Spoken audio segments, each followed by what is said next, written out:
14 days, a ciel phantomhive X reader. This is by Haruno-chan. This is day 4. Ciel was worried as you had ever seen him, despite showing the symptoms of a common virus.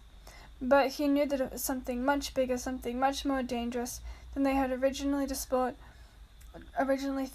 Despite your often consoling words, stating that you were okay, he was not in the slightest bit buying your act. He would usually drop it and take your word for it. You knew his hatred of lying and had sworn to tell him the truth, but he had a feeling, a gut-wrenching pain in his lower stomach, that you were keeping from him. That you weren't telling him the whole story. Not a minute ago, he had tucked you in bed, ignoring your pleas for fresh air.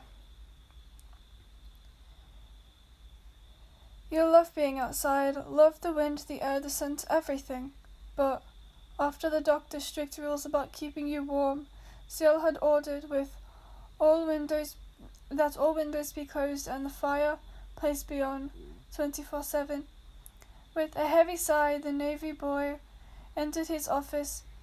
He had been putting off his paperwork for 3 days, and Sebastian was pressuring him about it.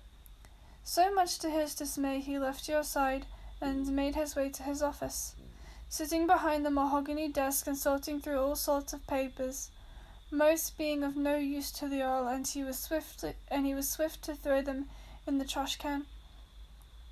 He wanted to get back to your side immediately, but due to his mind circling the subject of you, he was unable to process a single word on the pages.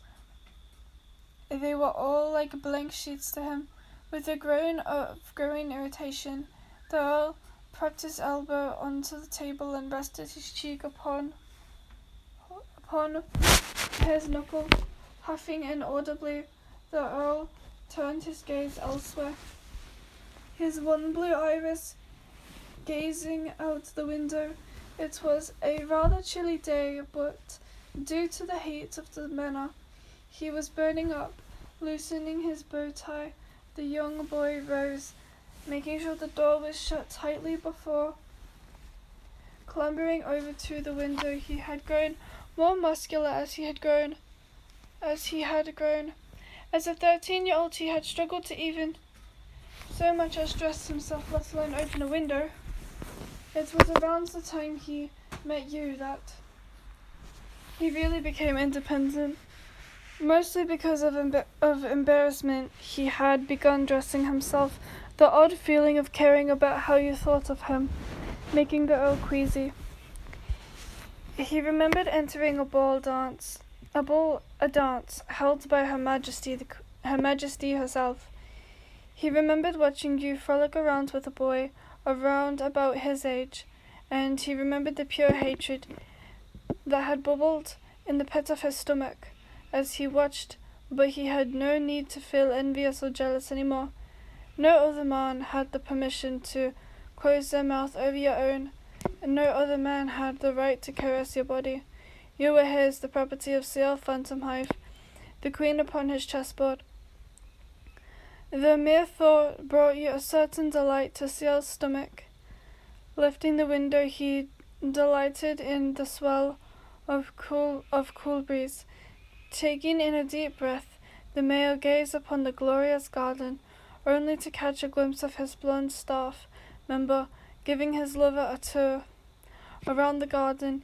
Even from afar, he could see the tremble of her body, the weak steps she took as she followed the boy, and a certain fear took over Ciel's mind.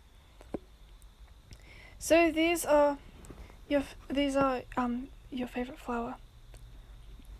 They smell so nice, don't they? Finian giggled, picking a flower and handing it over to the pale-looking girl. She looked so ill and tired.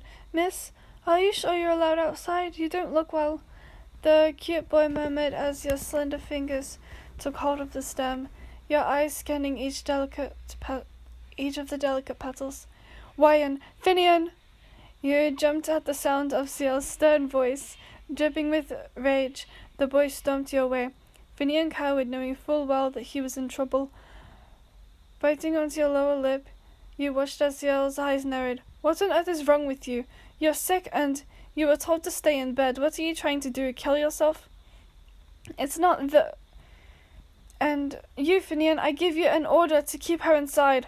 Ciel's gaze was on Finny now. He looked just about ready to tear the boy apart.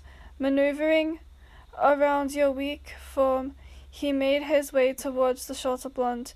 You deliberately disobey me. You fool! Ciel shoved the boy in the chest, ignoring your plea for him to calm down. Sorry, I'm trying to find where it was. To calm down, but you only lost your breath. The cold air causing your lungs to constrict. You reached for him, but your arm only fell short, your body aching. You're a fool. An idiot. She may get sicker. She may even die because of you. I'm sorry, Master. Sorry is not going to cut it. Ciel, you stammered, but the boy was enraged, furious as he continued to pursue the man angrily. You hear that, Finny? She's going to die because of you. He was overreacting, he knew that, but he couldn't calm down. Ciel... Finian held his hands up in defense, but Ciel continued onwards, oblivious to your cry. The pain that ran through your veins was excruciating, and the sudden paralyzation that seeped through your skin. You collapsed to your knees, clutching your chest as you gasped for air. Finian saw this, but Ciel was far too gone to let the blunt get a word in. Ciel, you cried out.